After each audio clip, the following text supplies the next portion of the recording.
Bonjour à tout le monde. Nous bénissons le Seigneur ce matin pour son amour et sa grâce dans nos vies. Nous vous saluons au nom de Jésus et nous espérons que chacun de nous se porte bien par la grâce du Seigneur.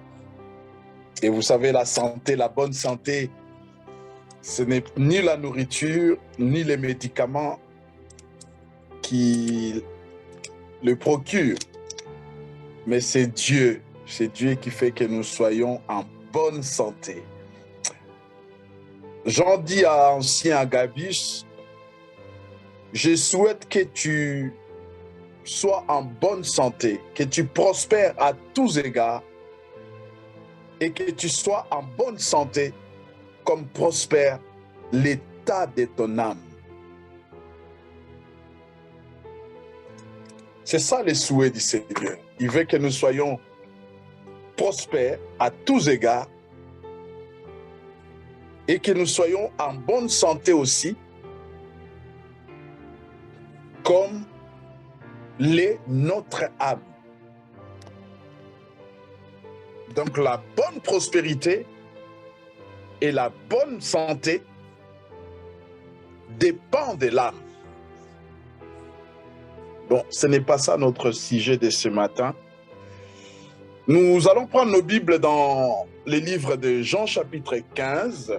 Nous sommes dans Jean chapitre 15, à partir du premier verset. Je vais lire la parole de Dieu. Moi, je suis le vrai cep. Ça, c'est Jésus qui parle. Et mon Père est le vigneron. Tout sarment qui est en moi et qui ne porte pas de fruits, il le retranche.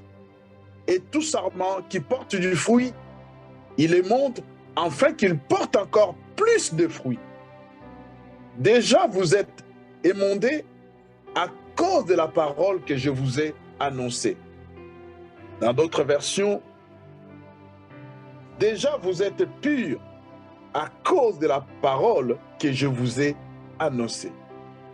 Demeurez en moi comme moi en vous.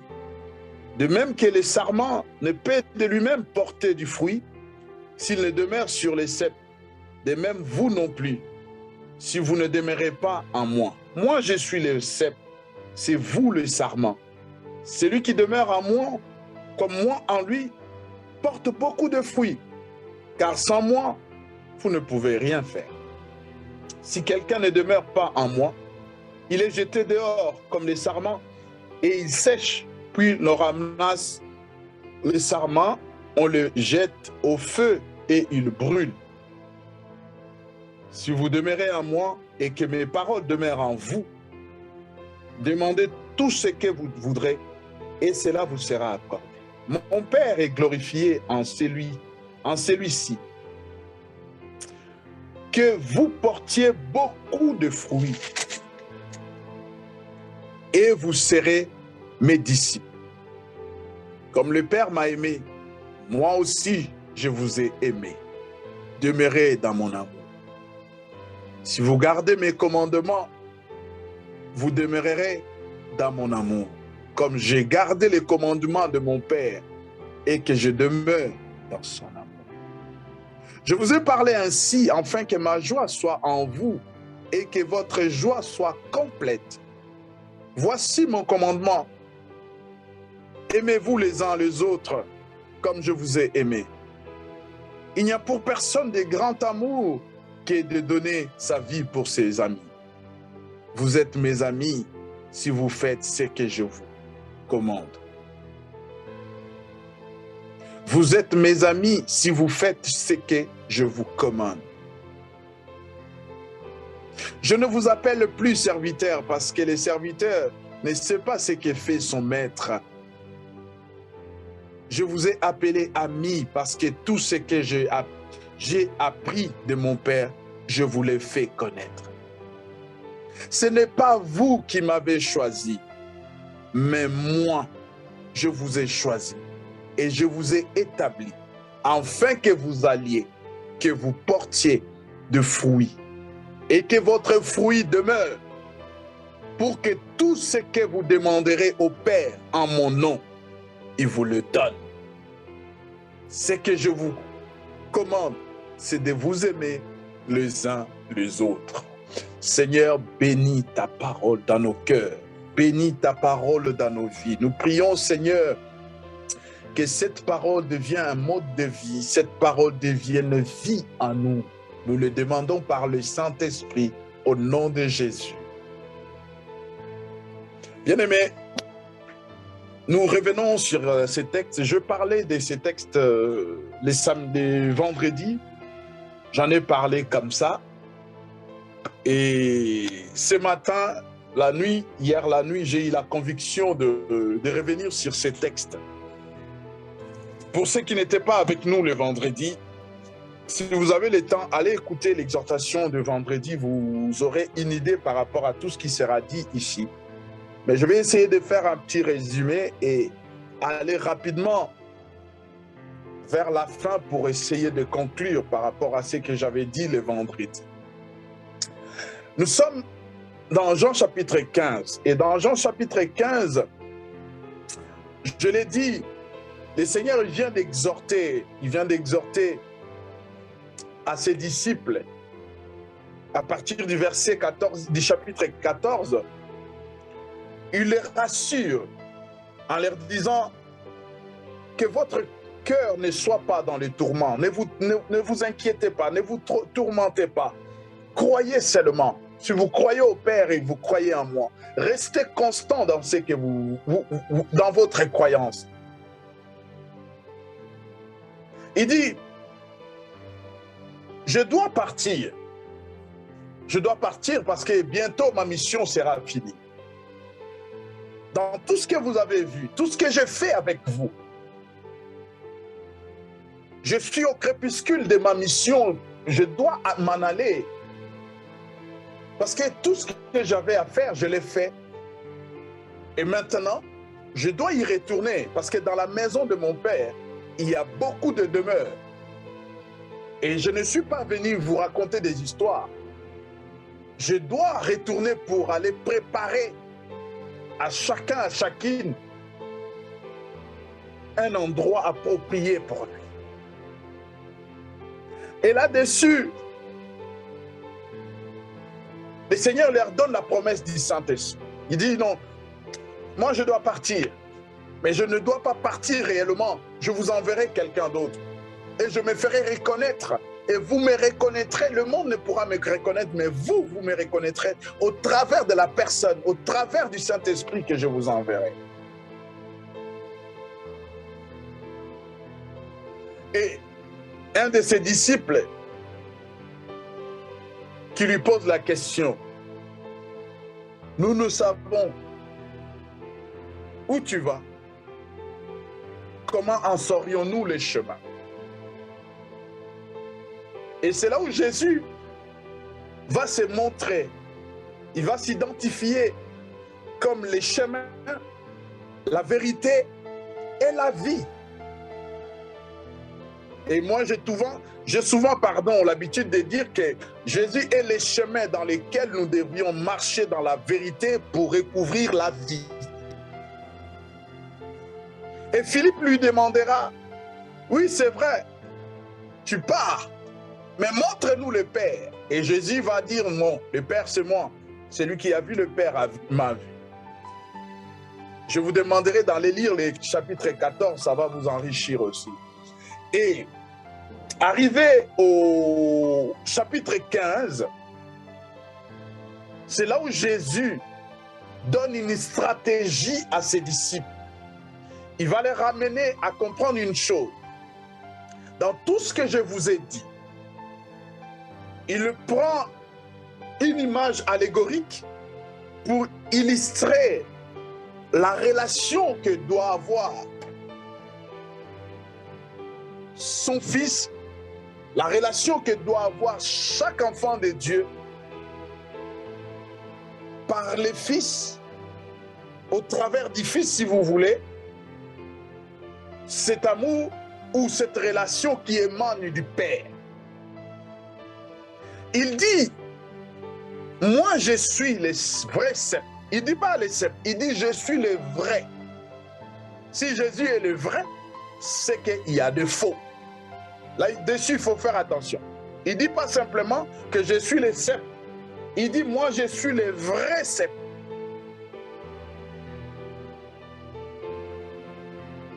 Vous, mon père est les vignerons. Et vous, vous êtes les sarments. J'avais expliqué, les cèpes, c'est les troncs et les branchages d'un pied de vigne. Les cèpes, c'est les troncs et les branchages d'un pied de vigne. Et les sarments, c'est les rameaux de vigne. C'est cette branche sur laquelle les raisins poussent. Et les vignerons, autrement, c'est ce que nous appelons, dans le domaine viticole, c'est ce que nous appelons viticulteurs, ou vulgairement, si vous voulez, c'est ce que nous appelons cultivateurs. Jésus nous dit que son Père est le cultivateur, lui, il est le tronc et le branchage de la vigne, et nous, nous sommes les sarments. Il veut nous amener à comprendre une chose. On ne peut parler des sarments sans les cèpes. Parce que les sarments poussent au travers du cèpe. On ne peut parler du sarment s'il ne reçoit pas la sève du cèpe. C'est ça le problème. Le Seigneur nous exhorte dans ces trois choses. Les vignerons, c'est les pères. Les cèpes, c'est Jésus. Et les sarments, c'est nous. C'est nous son Église. C'est toi son Église. C'est toi l'Église du Seigneur qui est sarment. Et dans ce texte, le plus important, l'élément central, c'est les cèpes, c'est les pères et les vrais cèpes. Et le troisième élément central, élément capital, c'est les sarments. C'est les sarments. Les vignerons, il fait pousser les cèpes. Et les cèpes, au travers duquel la fève monte pour faire pousser les sarments. Et les trois éléments sont interdépendants. Les trois éléments.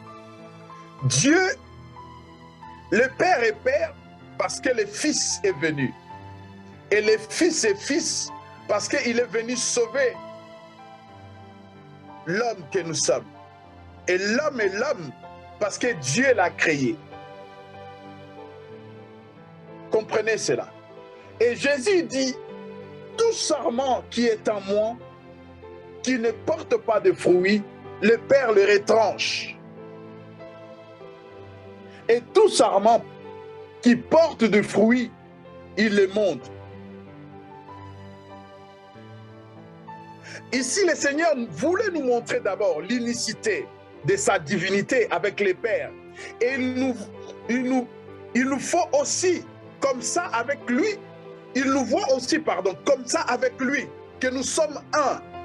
Et les trois éléments, je l'ai dit, les trois éléments, on ne peut pas les disséquer, on ne peut pas les séparer. On ne peut pas séparer les vignerons avec sa vigne et on ne peut pas séparer les cèpes avec les sarments. Un sarment qui est coupé du cèpe, il est amené à sécher. Il n'a plus d'importance. Et le Seigneur, il dit, les sarments qui ne portent pas de fruits sera coupé et jeté. Et je l'ai dit, les sarments, c'est nous. Lorsque nous venons au Seigneur, le but est que nous puissions porter des fruits. Porter des fruits, bien-aimés. Très souvent, nous avons cru Nous nous sommes focalisés dans l'évangélisation. Pourquoi? Parce que je vais porter des fruits. Gagner des âmes, c'est bien. Donner la dîme. Nous avons dit, nous avons cru que c'était cela où le Seigneur nous attendait. Que nous puissions donner la dîme. Que nous puissions donner les offrandes. Le fruit que le Seigneur attend de nous. Bien-aimé, Dieu est esprit, la Bible dit. Ça, c'est de bonnes œuvres que le Seigneur a prédestinées pour nous, pour que nous puissions les pratiquer. Mais les œuvres, le fruit qui émane du sarment, le fruit qui émane du sarment, c'est ça qui est important. On identifie un sarment par rapport à la vigne. Lorsqu'on voit un pied de vigne, on peut dire que celui-ci, c'est un vigne et il doit porter du sarment, il doit produire des raisins. On identifie un vigne par le fruit, les raisins. Et le Seigneur, il dit, il veut que nous portions de fruits. Ça, ce n'est pas les fruits prédestinés que nous devions pratiquer. Parce que, bien aimé, quelqu'un peut être païen, donnant sa dîme, les offrandes, voire même aller évangéliser. Voire même aller évangéliser. Mais ce n'est pas ça qui nous importe ce matin. Ce qui nous importe ce matin, c'est nous sommes attachés au Seigneur ou pas. Tant que sarment, tu es attaché à quel cep? Si on peut intituler ce message comme ça. Et tant que sarment, à quel cep es-tu attaché? Parce que le Seigneur a dit, moi je suis le vrai cep. Et je l'ai dit, on sous-entend qu'il y a un faux cep. Un faux cep fait aussi pousser des sarments qui ressemblent à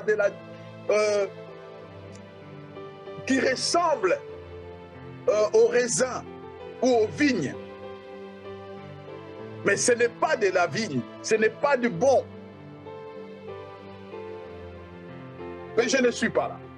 Je l'ai dit le vendredi. Pourquoi le Seigneur doit émonder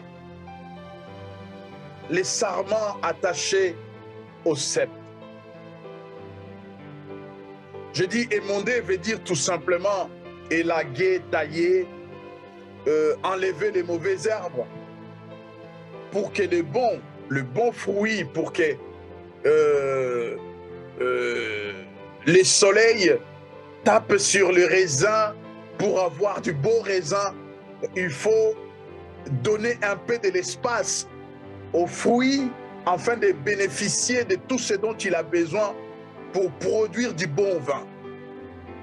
Et le Seigneur va le faire. Pourquoi il va le faire? Parce que c'est lui, le vigneron, qui plante les ceps. C'est le vigneron qui envoie son fils. Et par l'œuvre de l'Esprit, le fils favorise la croissance des chrétiens. C'est le vigneron, le Père qui a envoyé les fils pour que nous puissions recevoir instruction au travers du Fils. Et les paroles du Fils nous amènent à comprendre certaines choses dans nos vies. Et c'est au travers de la parole de Dieu que Dieu nous taille, que Dieu nous élague, Dieu nous débarrasse de tout ce qui n'est pas digne de lui. Et par la puissance du Saint-Esprit, il est fait pour permettre la croissance. Et beaucoup nous cherchons à croître spirituellement. Et nous pensons que si j'ai prié 30 minutes, maintenant je passe à 1 heure, 2 heures, je suis en train de croître spirituellement. Non, ce n'est pas ça. Il y a des gens qui font 4 heures de prière, 40 jours de jeûne. Mais si tu le regardes sur le plan spirituel, ils sont même pas encore, ils sont embryons. Ils sont embryons. La croissance, ce n'est pas le temps que nous passons dans la prière. La croissance, ce n'est pas le temps que nous passons dans le jeûne. La croissance, c'est de chercher à atteindre la stature parfaite de Christ. C'est de chercher à comprendre Dieu dans sa nature, comment Dieu fonctionne. Un enfant qui considère son père comme un donneur de pain, il va lui demander que du pain. Ou comme un donneur de nourriture, il va lui demander que la nourriture. Mais un enfant qui comprend que son père peut lui donner de la nourriture, lui envoyer à l'école, lui donner de l'argent, prendre soin de son éducation et de sa santé, cet enfant va être aussi exigeant. Mais un enfant, comme dans certains coins du monde, qui savent que leurs parents sont incapables de leur donner même la nourriture, ils ne demandent rien. Voire même ils sortent le matin et même ils commencent à aller chercher où je veux manger. Et qu'est-ce que je veux manger? Je disais, bien aimé, laissez-moi évoluer, je disais, c'est le Père qui amène l'âme à communier avec le Fils. Comment es-tu venu au Seigneur? On t'a invité dans une église. Tu es allé et tu es resté. Jusqu'aujourd'hui, tu es passé même par les eaux de baptême. Mais écoutez ce que la Bible dit. Nous sommes dans Jean chapitre 6. Pour que nous puissions porter des fruits, pour que les vignerons s'occupent de nous, pour que les vignerons nous élaguent et qu'ils permettent à ce que nous soyons féconds, nous puissions porter des fruits. Dans Jean chapitre 6, verset 37. Tout ce que les pères me donnent viendront à moi et je ne jeterai point dehors celui qui vient à moi. Ça, c'est la première démarche. La première chose à savoir, est-ce que le Père m'a donné au Fils? Est-ce que le Fils m'a-t-il accepté?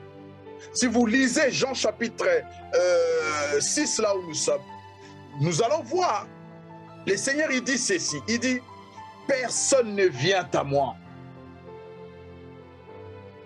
Dans le verset 65. C'est pourquoi je vous l'ai dit, que nul ne peut venir à moi si cela ne lui est donné par le Père. Aujourd'hui, nous nous prétendons enfants de Dieu, chrétiens comme nous avons l'habitude de le dire. Mais par quel chemin sommes-nous devenus enfants de Dieu?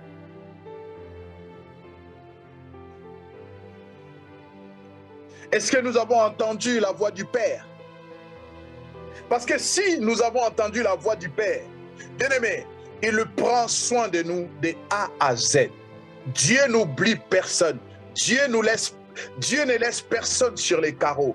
Dieu ne vient pas faire les promesses alors qu'il est Dieu. Il a tout pouvoir. Dieu n'est pas un homme politique qui vous promet pendant la campagne électorale et il vient au pouvoir, il continue à vous promettre. Dieu n'est pas comme ça. Dieu nous promet lorsque nous sommes loin de lui.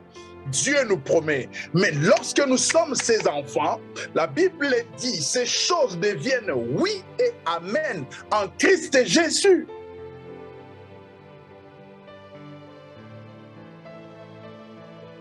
Le cep n'est pas sorti avant le vigneron. C'est le vigneron qui a préparé la terre. C'est le vigneron qui a planté la vigne. Et la vigne ne sort pas sans le vigneron.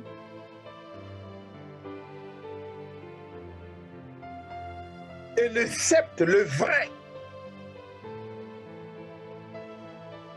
est sorti du Père. Et c'est le Père qui l'a envoyé. C'est-à-dire, lorsque le Père nous appelle, nous étions quelque part. Nous étions dans le monde. Et le Père nous appelle pour nous amener à son Fils. C'est là où nous disons, c'est le Père, dans le verset 2, tout sarment qui est en moi, qui ne porte pas de fruits, le Père les retranche. Et tout sarment qui porte du fruit, il le montre afin qu'il porte plus de fruits. Ça, c'est le Père qui fait la démarche. C'est le Père qui fait que les sarments qui ne portent pas de fruits soient tranchés. Et c'est lui qui fait que les sarments qui portent de fruits, mais ces fruits sont occultés par les situations de ce monde. Ces fruits sont occultés par des soucis. Ces fruits sont occultés par des menaces, par des épreuves, par des choses que nous pouvons rencontrer dans ce monde. Le Père, il vient avec un sécateur, il le coupe avec un ciseau, il les taille, il fait de sorte que le soleil tape sur les raisins pour que les raisins mûrissent. Et c'est le Père qui fait cette démarche. Il nous sanctifie, c'est-à-dire, lorsque nous parlons de la sanctification, ce n'est pas le fait d'être appelé saint. La sanctification, c'est le fait de mettre quelque chose à part pour un service. C'est Dieu qui nous prend et qu'il nous met à part. C'est ce que la Bible dit dans Jean 16, 65. Nous venons à Christ parce que le Père nous a amenés, le Père nous a appelés à aller vers le Fils. Il nous a sanctifiés. Et lorsqu'il nous a sanctifiés, il fait tout le travail pour que nous puissions porter des fruits. Je le disais, Jésus a dit, je suis le vrai cep. Et il y a aussi des faux cèpes. Et les faux cèpes, ce sont des cèpes qui ne portent pas de fruits. Ce sont des cèpes secs, stériles. De quels fruits s'agit-il ici? Parce que nous parlons de cèpes et nous parlons de sarments.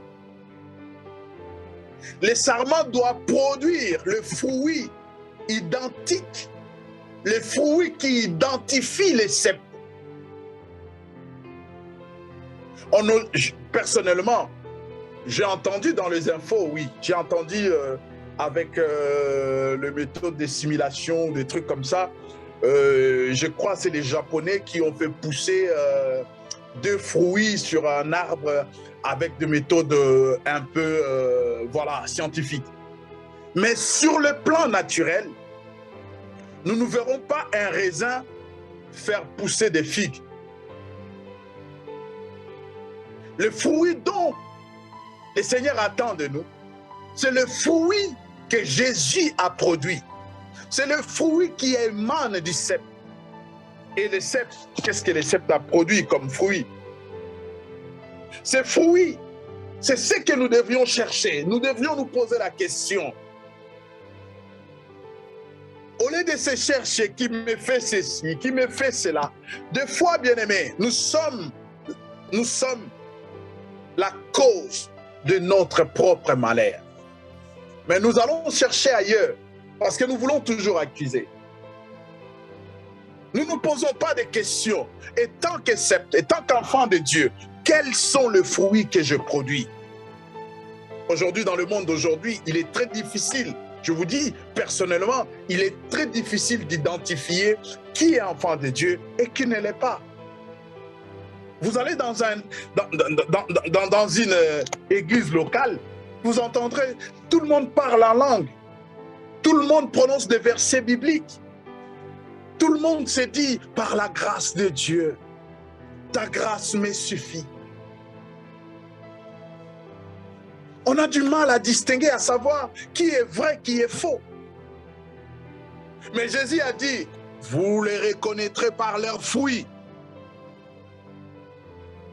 Ce n'est pas le fait de donner la dîme, parce que nous avons aujourd'hui des faux. Beaucoup de gens qui ne marchent pas selon ce qui est écrit, selon la parole de Dieu. Mais quand tu vas à l'église, ils dîment, ils donnent des offrandes, ils sont réguliers, ils chantent même à la chorale, ils prêchent même la parole. Mais c'est des faux cèpes. Jésus dit, vous les reconnaîtrez par leurs fruits.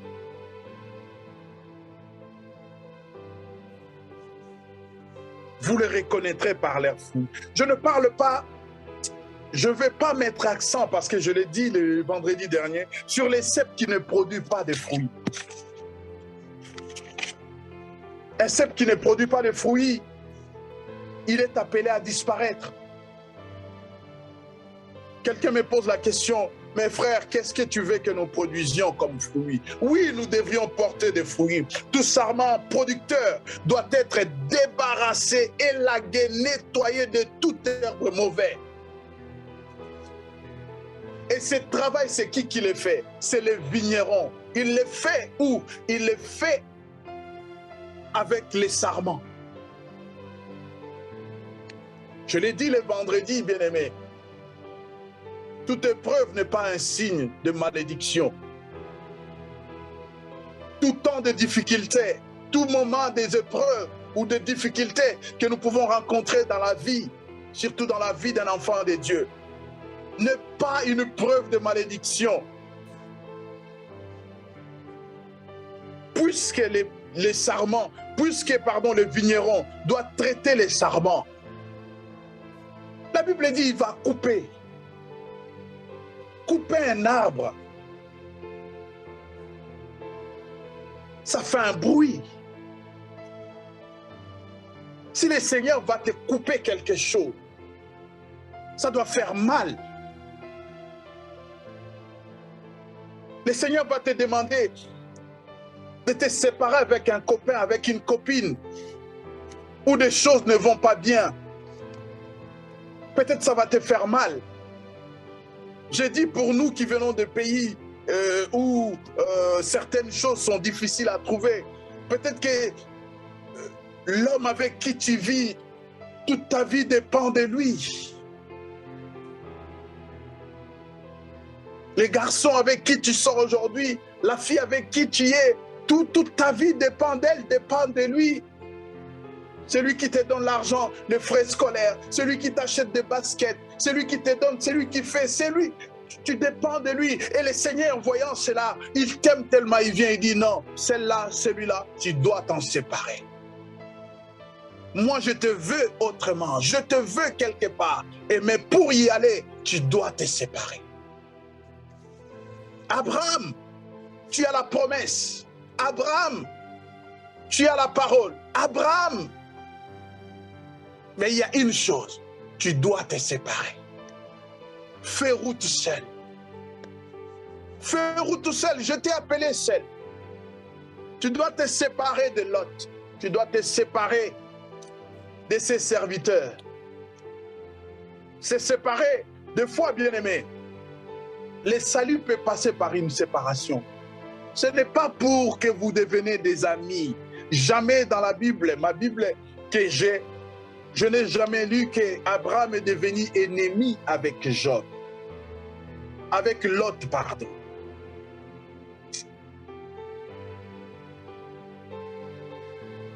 Qu'est-ce que je raconte? Je dis, jamais il est écrit qu'Abraham est devenu ennemi avec son neveu, Lot.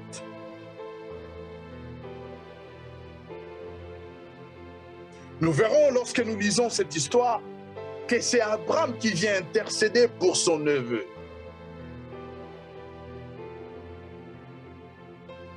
Je disais, le Seigneur fait ces choses parce qu'il veut que tu sois un bon sarment qui porte de bons fruits.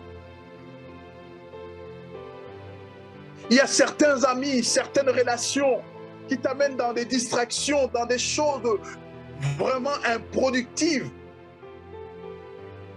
Tu deviens accro aux séries, tu deviens accro aux réseaux sociaux, tu deviens accro aux choses, WhatsApp, tout, tu deviens accro. Et le Seigneur te veut autrement. Le Seigneur ne nous interdit pas les réseaux sociaux. Aussi longtemps, bien-aimés, nous sommes disciplinés. Aussi longtemps, nous savons en faire bon usage. Il n'y a pas d'interdit à ça.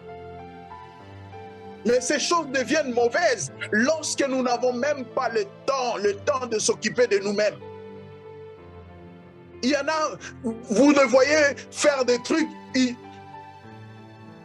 ils sont influenceurs, ils passent à la télé, ils passent, je ne sais pas, dans les réseaux sociaux. Mais lorsque vous allez le voir dans leur vie, ils ne reflètent pas ce qu'ils disent, ce qu'ils font derrière les écrans. Et cela devient mauvais. Cela devient mauvais. Bien aimé, vous savez, il y a beaucoup de divorces aujourd'hui dans les milieux chrétiens. Et tout le monde condamne tout le monde. Mais personne ne se pose des questions. Le pourquoi. Pourquoi nous nous sommes arrivés là? On nous balance, on nous amène seulement et que personne ne sépare ce que Dieu a. Oui, oui, c'est écrit. Que personne ne sépare, oui, c'est écrit. Mais ceux qui viennent de se séparer, c'est deux enfants de Dieu. Mais comment se fait-il qu'ils viennent de se séparer? Voilà où je dis très souvent, bien aimé, dans la Bible, nous avons confondu des choses. Nous avons pris des choses qui ne sont pas à nous. Nous nous sommes accaparés. Et ceux qui sont à nous, on ne fait aucune attention. Et beaucoup de nos sœurs, beaucoup de nos frères souffrent dans le mariage à cause de que ces personnes ne séparent ce que Dieu a joint.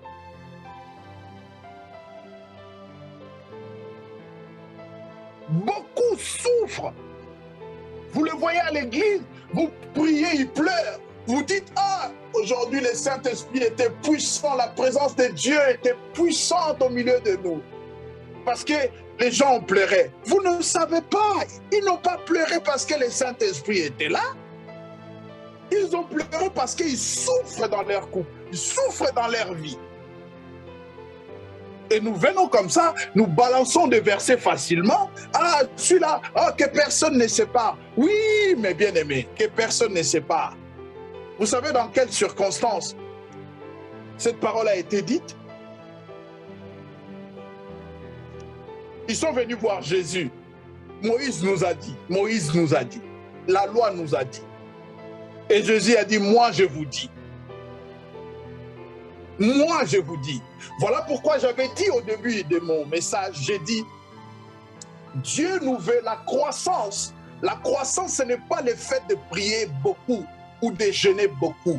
La croissance, c'est le fait d'atteindre la stature parfaite de Christ. Lorsqu'on atteint la stature parfaite de Christ, c'est-à-dire on est capable de comprendre ce que la Bible dit. Et la plupart des temps, bien aimés, nous nous focalisons dans ce que la Bible dit, mais nous ne nous focalisons pas sur l'esprit de la Bible. L'esprit, le Seigneur a dit,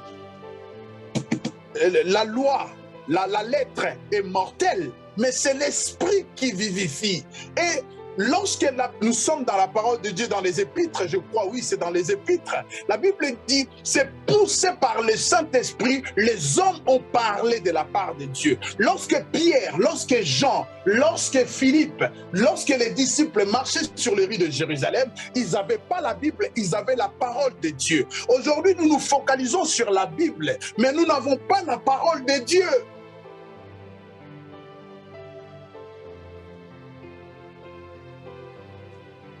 Nous n'avons pas la parole de Dieu. Je ne sais pas pourquoi j'insiste là-dessus. Et ce verset que personne ne sait pas a rendu les gens, les hommes comme les femmes, ils se sont accaparés de ces versets pour en faire toute une prison. Toute une prison. Ils ne savent pas vivre avec leurs femmes, leurs maris, parce que Dieu a dit que personne ne sait pas. Et ils sont dans cette notion, ils pensent que le mariage c'est un acquis. Comme c'est un acquis, je dors pépère, je me réveille, même si je ne prépare pas pour mon mari, que personne ne sait pas.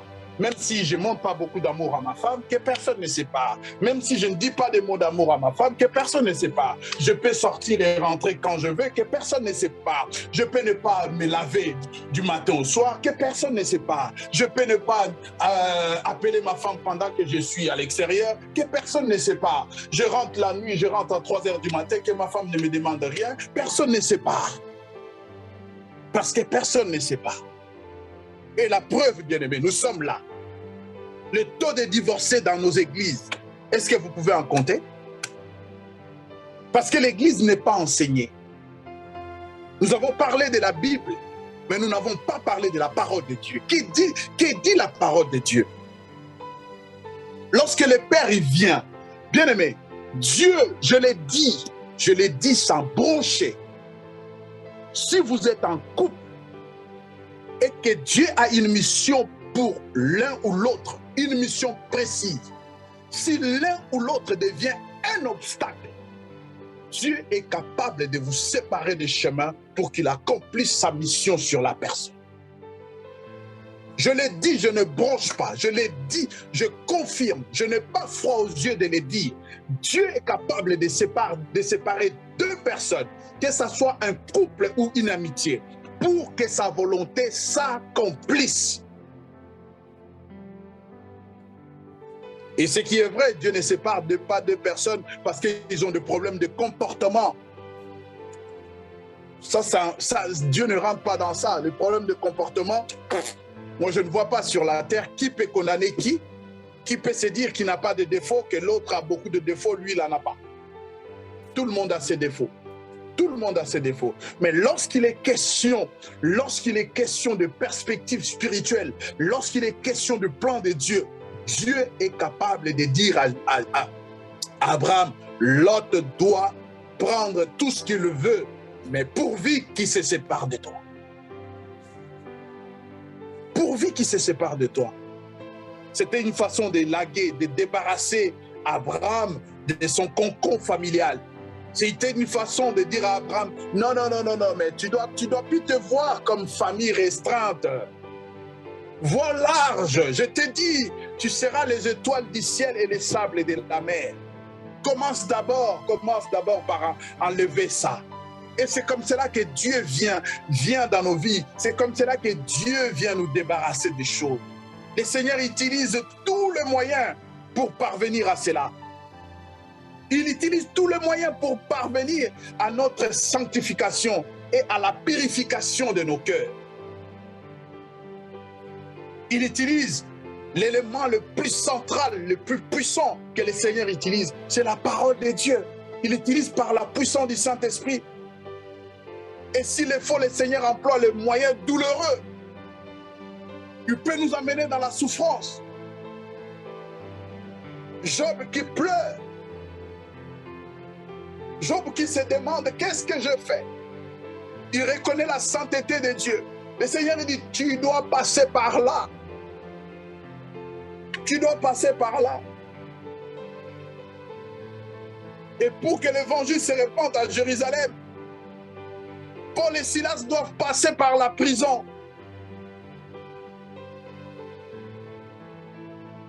Paul et Silas doivent souffrir la prison.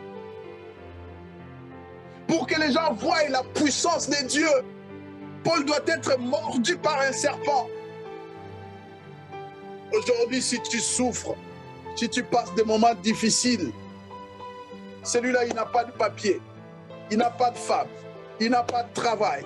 Oh, est-ce que c'est vraiment un enfant de Dieu? Celui-là, est-ce que c'est vraiment un appelé? Celui-là, est-ce que c'est vraiment un pasteur? D'ailleurs, il n'a que 3 personnes dans son église. Oh, on ne croit pas. Oui, bien-aimé.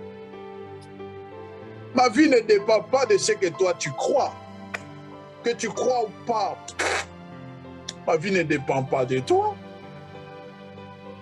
Chers bien-aimés, ne regardez pas ce que les hommes peuvent dire de nous. Ne considérez pas très souvent ce que les gens disent de nous. Les gens sont là pour nous accabler.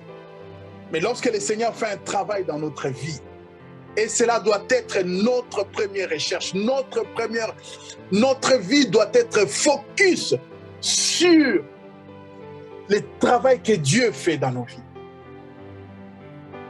Qu'est-ce que la parole dit? Lorsque le Seigneur emploie des moyens, la souffrance, qu'est-ce qu'il dit dans Romains 8, 18? Paul dit ceci: je ne pense pas que les souffrances de temps présent sauront-ils être comparées à la gloire à venir. À la gloire à venir. Et Jacques l'a dit, chaque épreuve nous amène dans un moment de gloire après que nous l'avons surmonté. Chaque situation, bien-aimé, peut-être c'est très compliqué, c'est très difficile pour toi. Jeune homme qui m'écoute, jeune fille qui m'écoute, d'être séparé de ses copains, de cette copine. Mais lorsque tu l'as fait, tu souffres maintenant. Lis Romains 8, 18. La souffrance d'aujourd'hui, elle ne saura pas être comparée à ce que le Seigneur te réserve demain. Il l'a dit, je dis dans Jean 14, je m'en vais vous préparer une place. Le Seigneur le fait parce qu'il est en train de préparer une place. Dans ton quartier céleste, là où tu habites, il n'y a pas de gens qui colportent. Il n'y a pas de gens qui vivent hypocritement. Et Dieu est en train de te travailler, de fermer ta bouche pour que tu ne colportes plus, pour que tu ne vives plus une double vie hypocrite. Dieu est en train de te tailler parce qu'il te veut dans la gloire. Sinon, si tu vas là-bas au ciel avec le songi-songi, avec l'hypocrisie, tu vas souffrir, tu vas être seul. Et tu vas souffrir éternellement comme ça. Tu vas chercher quelqu'un avec qui botonga, tu n'auras pas. Tu n'auras pas. Et tu vas souffrir comme ça éternellement. Voilà pourquoi il fait ce travail pendant que nous sommes sur la terre. Dieu peut t'amener à te séparer avec tes parents, non pas pour que vous deveniez des ennemis, non pas pour que tu deviennes mal poli. Il veut tout simplement t'écarter d'une emprise familiale. Mais non pas pour que tu deviennes ennemi. Ça, Dieu peut le faire. Je suis conscient et je l'ai dit aussi sans broncher. Dieu peut te séparer de tes parents, mais non pas pour qu'ils deviennent tes enfants, tes ennemis. C'est juste pour faire un travail avec toi. Parce que Dieu te veut pour lui tout seul. Mais tu sors d'une famille. Mais Dieu ne peut pas te séparer avec ta famille pour que vous deveniez des ennemis. Non! Non! Dis-toi, le travail que Dieu fait, il le fait en toi, il le fait aussi dans ta famille.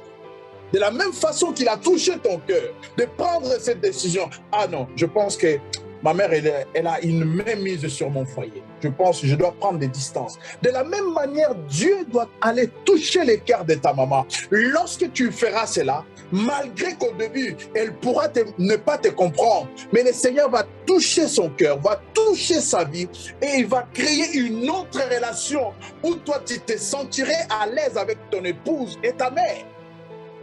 Dieu peut le faire. Je n'aurai pas tout le temps. Parce qu'il veut à tout prix que nous portions des fruits. Jean 13, 10 dit ceci. Jésus lui dit, celui qui se baigne n'a pas besoin de se laver, sauf les pieds, mais il est entièrement pur. Et vous l'êtes pur, mais non pas tous. Jésus dit, celui qui se baigne n'a pas besoin d'être lavé. Tu es déjà un enfant de Dieu, tu es greffé, tu as des raisins, mais ces raisins-là n'ont pas accès au soleil. Il y a des choses qui empêchent que ces raisins-là aient un goût du raisin. Tu as besoin de te laver que les pieds. Le Seigneur a besoin d'enlever de petites choses qui t'empêchent d'être réellement ce qu'il attend de toi. Et il dit dans Jacques chapitre 1, 18, nous allons lire cela rapidement, Jacques 1, 18, le Seigneur il dit ceci, Jacques 1, 18. Je vais lire la parole de Dieu. Jacques 1, 18. Il nous a engendrés selon sa volonté par la parole de vérité, afin que nous soyons en quelque sorte les prémices de ces créatures. La raison pour laquelle il nous a engendrés, pour que, selon sa volonté par la parole de la vérité, afin que nous soyons en quelque sorte les prémices de ces créatures. Il nous a engendrés. C'est le Père qui nous a amenés vers le Fils.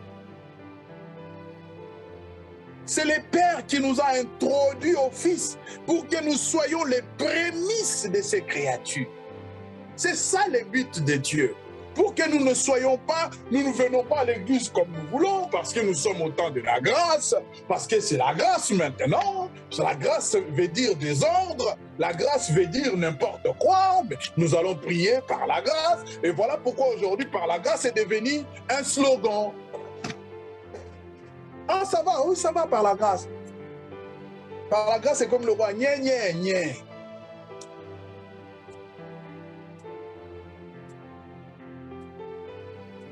C'est par la grâce. Nous ne réalisons pas l'ampleur. S'il nous a sauvés pour que nous devenions les prémices. Je parlais du prémice quand je parlais de la Pentecôte. Le prémice, c'est le meilleur récolte, le meilleur fruit, la meilleure production de la récolte. Et Dieu est en train de faire ce travail.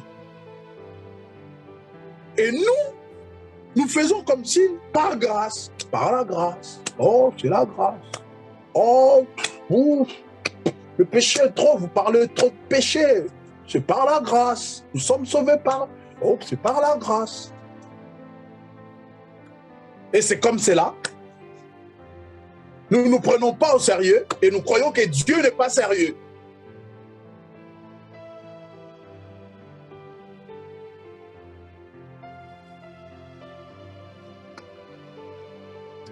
Demeurez en moi, comme moi en vous, de même que le sarment ne peut de lui-même porter du fruit. S'il ne demeure sur le cep, de même vous non plus, si vous ne demeurez en moi. Toute notre vie doit dépendre totalement de Christ. Toute notre vie spirituelle. Sinon, quelqu'un me dira, non, mais moi, je reste à la maison, j'attends que Christ m'envoie travailler. Non. Toute notre vie spirituelle doit dépendre totalement de Christ. Pas de quelqu'un d'autre. Si nous voulons vivre heureux, toute notre vie spirituelle doit être dépendante de Christ. C'est une façon pour nous de ne pas s'enorgueillir.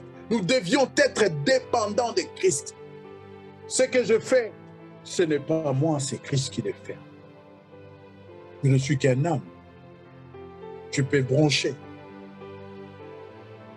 Mais si je ne branche pas, je pense que c'est Christ qui agit. Et cela nous rabaisse. Nous n'avons pas les épaules haussées. Nous ne frappons pas à la poitrine. Oh, si j'ai une église de 10 personnes, je ne pense pas que ça soit moi. C'est Christ qui le fait. C'est Christ qui le veut. Je pense. Si j'ai une grande église, oh, qui suis-je? Si vous demeurez en moi et je demeure en vous, vous portiez des fruits. Lorsque nous sommes attachés à Christ, nous portions des fruits. Le fruit que nous portions, ce n'est pas des fruits de par la grâce. Par la grâce, c'est un slogan. Par la grâce, c'est comme un slogan. C'est devenu un slogan. Moi, je suis le cep, vous le sarment. Celui qui demeure en moi, comme moi en lui, porte beaucoup de fruits, car sans moi, vous ne pouvez rien. Les sarments attachés à Christ portent beaucoup de fruits, contrairement au sarment qui n'est pas attaché à Christ. Les gens qui donnent la dîme, les gens qui donnent les offrandes, les gens qui sont tous les jours à l'église, les gens qui balayent l'église, ils disent « Oh, moi frère, moi je produis des fruits. » Mais ce n'est pas de ça qu'il s'agit. Prenons Galates 5, 22.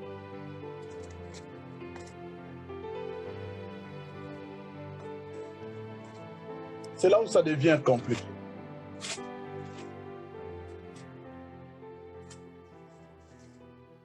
Galates 5, 22.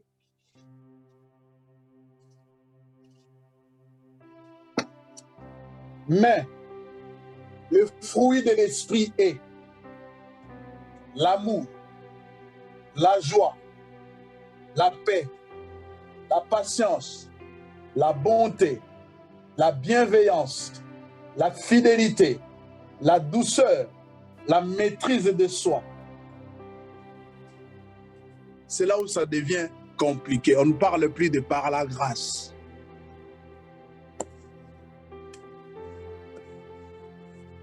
Et dans Jean 15, Jésus insiste par 2 fois. Aimez-vous les uns les autres. Le vrai amour consiste à donner sa vie pour les autres. Et le fruit, écoutez le fruit. Mais, je le dis, je paraphrase. Mais le fruit de Jésus, c'est l'amour. Dieu est amour. C'est la joie. Je vous donne ma joie, que votre joie soit parfaite. La paix, le prince de paix. La patience, devant ce qu'il est tombé, il regardait la bouche fermée, comme un brebis qu'on amène à l'abattoir. La bonté, il a nourri tout le monde alors que les disciples le renvoyaient pour aller chercher la nourriture. La bienveillance, il a été, comme ce que je viens de dire, il a été bienveillant envers tout le monde. La fidélité, il n'a pas trahi sa mission, il n'a pas trahi son père, il n'a pas trahi ses disciples, il n'a pas trahi sa famille. Il est resté fidèle. La douceur. La douceur. Comment toi qui es Dieu, fils de Dieu, peux-tu manger chez un pécheur? Il dit avec douceur, le Fils de l'homme n'est pas venu pour chercher ceux qui sont en bonne santé. Lui aussi, c'est un fils d'Abraham.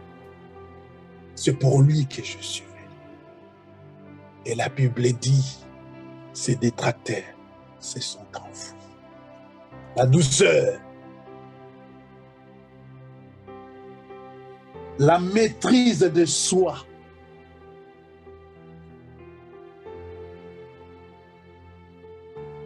On vient l'arrêter. Il y avait un sarment là à côté qui ne produit pas de fruits.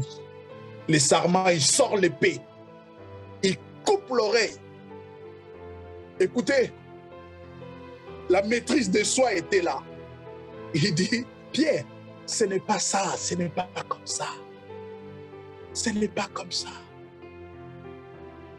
Si j'avais prié mon Père pour me déployer une garnison d'anges, rien ne serait arrivé. Ce qui arrive, c'est la volonté de Dieu. Laisse cela s'accomplir. La maîtrise de soi. Dans tout ce que j'ai cité, bien-aimé, regarde-toi après cette prédication. Regarde-toi, dis-toi, quels sont les fruits que je produis étant que c'est attaché à Christ? Ce que Christ veut nous dire ici, il veut que nous produisions des fruits dignes de lui. Nos fruits doivent correspondre à la vie de Christ, à ce que Christ a fait avec nous, à ce que Christ produit dans nos vies, bien-aimés. L'amour, la patience. Nous n'avons pas l'amour. Je ne parle pas des églises locales.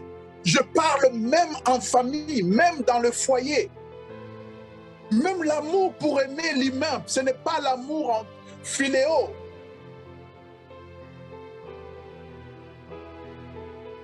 L'amour agapé, on en a même, mais on est pasteur, on a tous les ministères que vous voulez, on est soi-disant enfant de Dieu.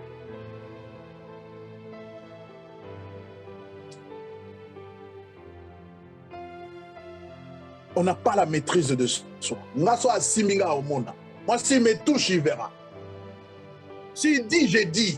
S'il parle, je parle. La joie. Nous sommes à l'église, nous sommes là plein, on fait des fausses joies.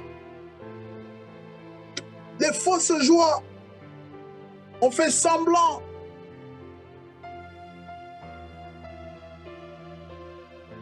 Je ne peux pas parler profondément de chaque fruit, mais je laisse le Saint-Esprit le faire dans nos vies. La fidélité dans toutes nos relations. La fidélité, fidèle avec nos employeurs, fidèle avec nos maris, avec nos femmes, fidèle avec nos amis, fidèle avec nos églises, fidèle avec nos responsables, fidèle avec les amis. Bref, la maîtrise de soi, la douceur. Je ne parle pas d'une douceur hypocrite ou parce que nous sommes à l'église, bon, je baisse la voix, je parle comme le prêtre. Non, je parle d'une douceur qui est connue, qui est reconnue.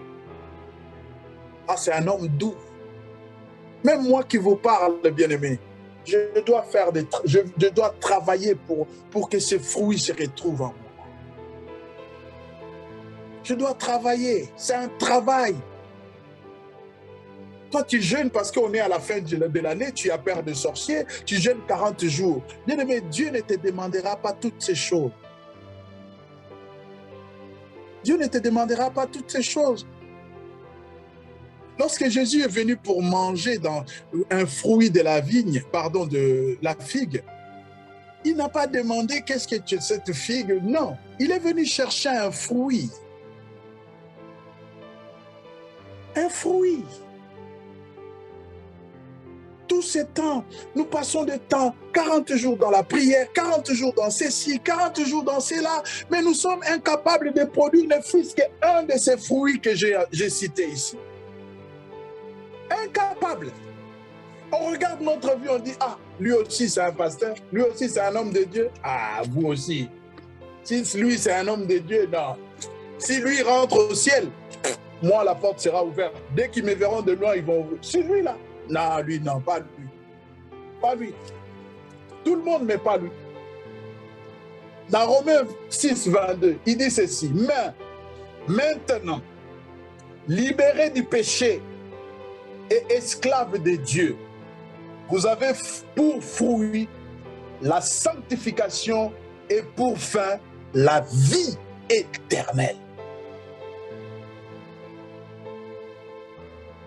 Vous avez pour fruit, c'est la consacration à Dieu. Et lorsqu'on est consacré à Dieu, notre fin, c'est la vie éternelle. Il n'y a pas d'autre miracle, bien-aimé. Moi, je l'ai dit, si je jeûne aujourd'hui, c'est pour chercher ma communion avec le Seigneur. C'est pour me poser des questions. Qu'est-ce qui pourra m'empêcher à hériter l'éternité? Je ne passe plus mon temps à aller jeûner pour chercher la puissance, pour chercher ceci. Paul n'a pas jeûné pour chercher la puissance, pour avoir la puissance. Jésus a dit, vous recevrez une puissance. Il n'a pas dit, je prépare le Saint-Esprit pendant ces temps, vous jeûnez autant de jours, à ce moment-là, vous aurez... Non. Ces gens-là, je l'ai dit un jour, Pierre venait même de la pêche, il rentrait, il retournait, parce que c'était un pécheur. Ils ont reçu le Saint-Esprit, la puissance que le Seigneur avait promis. Et il s'est mis à parler, il y a eu des conversions. Éphésiens 5, je m'arrête là. Éphésiens 5, verset 9. Car le fruit de la lumière consiste en toute sorte de bonté, de justice et de vérité. Et je vais nous donner 3 conditions pour produire les fruits. La purification, c'est-à-dire nous devrions être purifiés, nous devrions demeurer. Purifiés, je fais référence au verset 2 et 3. Nous devrions demeurer le verset 4 et 5 et le verset 10, je n'ai même pas touché, nous devrions obéir. Lorsque nous sommes purifiés, nous demeurons en Christ, nous obéissons sa parole, nous verrons le fruit couler. Que Dieu nous bénisse. Seigneur, merci de bénir cette parole de ce matin. Donne-nous, Seigneur, à produire des fruits, le fruit dont tu attends de nous, Seigneur. Tu veux que nous puissions changer littéralement. Et c'est là, Seigneur, c'est toi qui fais ce travail. Nous te le demandons dans le nom de Jésus, par le Saint-Esprit.